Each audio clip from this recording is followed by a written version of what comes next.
So this week, Harry Styles, the One Direction star, decided to fight the gender wars of 1973, no less, and the entire internet went into meltdown. Went completely crazy. I wrote an article about this and how I think he looked cool by wearing a dress, and how I think the internet's reaction was really, really ridiculous. And I'm going to try and make sort of YouTube videos each time I write an article. So that's what this is about. The link will be in the description. Please remember to subscribe, and I'm going to do a few more of these. So Harry Styles puts on this dress and he does a photo shoot with Vogue. It was all very reminiscent of sort of Mick Jagger in that dress. It was all sort of 1970s. It was unsurprising, you know, Harry Styles is a cool guy, quite cool in the dress.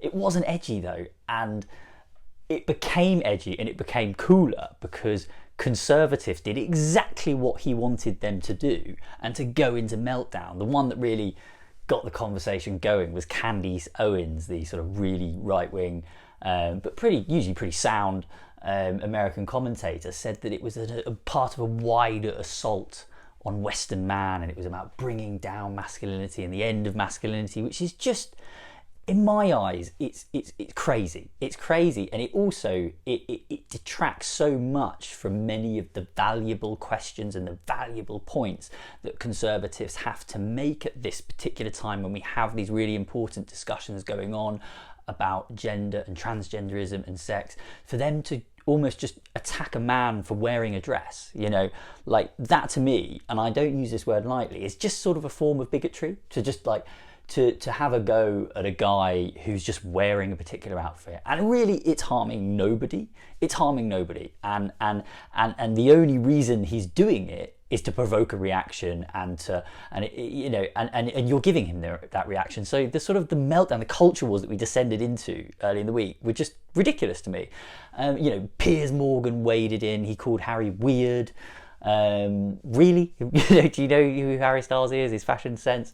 So it was ridiculous. And then on the other side of the divide, the Guardian said he was part of the vanguard, and that he was sort of, really ploughing the way and pushing. He was at the forefront of a new gender-neutral fashion trend.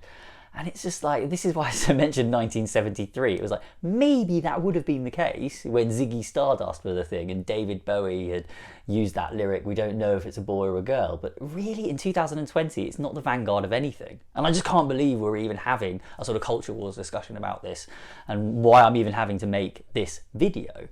So it's a really interesting one. And I just thought I'd make a video about how crazy I think it is. And I do think it's important, because Conservatives getting hung up on this kind of thing and making a song and dance about it, really, they're using up their bandwidth.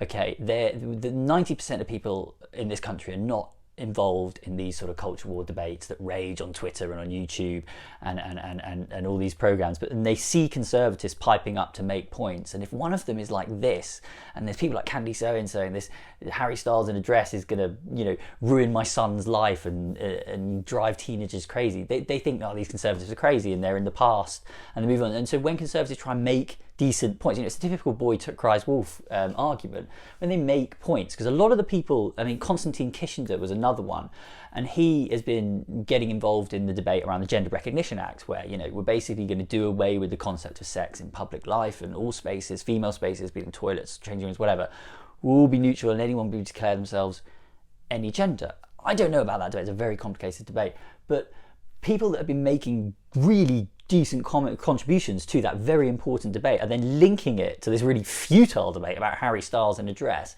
trying to just use the legitimacy of the arguments in the prior argument to legitimize what I think is the bigotry in the latter argument. And that to me is just terrible. It's terrible. It's doing all Conservatives a disservice. And I just don't think these people are worth listening to on that point.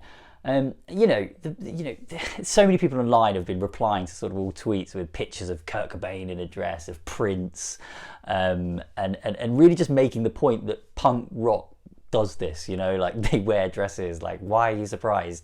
And and they've got a point, and this goes actually all the way back through history. This is why I can't believe Piers Morgan was saying it was weird and it was new and acting surprised. I wrote in my article about the dandy boys of the 18th century who were, and then you had during the French Revolution, you had the beginners of the dandy boy movement were actually really hard nuts in France that went around beating people up. They were quite masculine in one sense and really flamboyant and feminine in another, and that's fine. You know, throughout history, evidently, if you look at history, the fashion, people's sexual preferences and gender norms have evolved over time, and that's fine.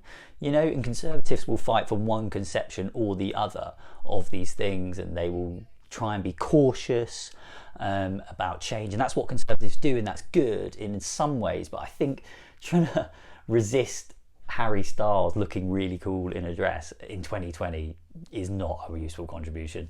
And there's sort of one more point I'll make about this. All of this is going on during the International Men's Week, right?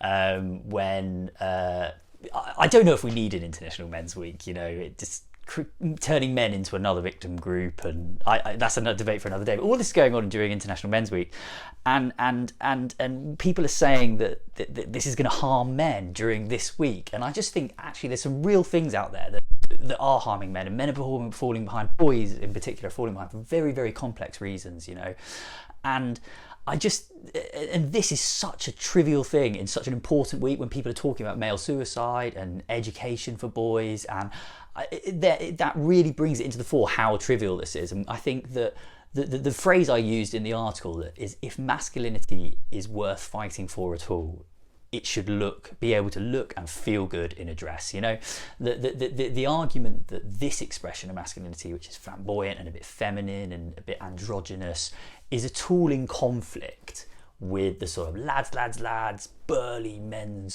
sort of conception of masculinity is ridiculous. These are two versions of masculinity, and they can exist perfectly fine in conjunction with each other. I don't see why they're in conflict at all. That's what really I find ridiculous.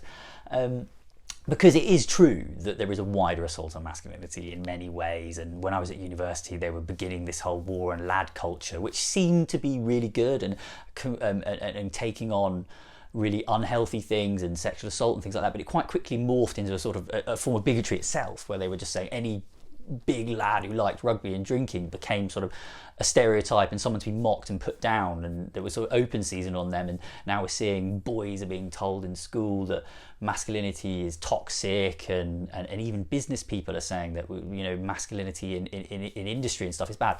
You know, they're making some good points there. I think hyper unchecked masculinity can, in sort of work settings, can be very bad, but there's bad in all sorts of cultural expressions and identity expressions, so it's not unique in that way. But so that there is a wider assault on masculinity, but to make this the dress wearing part of it part of that discussion is silly, because it again, like I was saying before, it distracts from those very real points and it uses up bandwidth. So yeah, let's all shut up about it, okay? And I was just really surprised that I'm even having to make this video. So really interesting debate. Well, not interesting, actually. I said not interesting debate. But here we are having the debate. So yeah, that was my view on it. I think he looked cool. I think he looked really damn cool in that dress. And those of you complaining about it, doing exactly what he wanted to do. So if you don't like Harry Styles in a dress, stop complaining about it and getting him coverage. You're silly. Okay, but thank you for watching another one of these ranty videos. I'm going to keep writing articles and I'll try and do accompanying videos with them, so subscribe to the channel. The link for the article that I've mentioned will be in that description. So thanks for watching. Cheers, bye.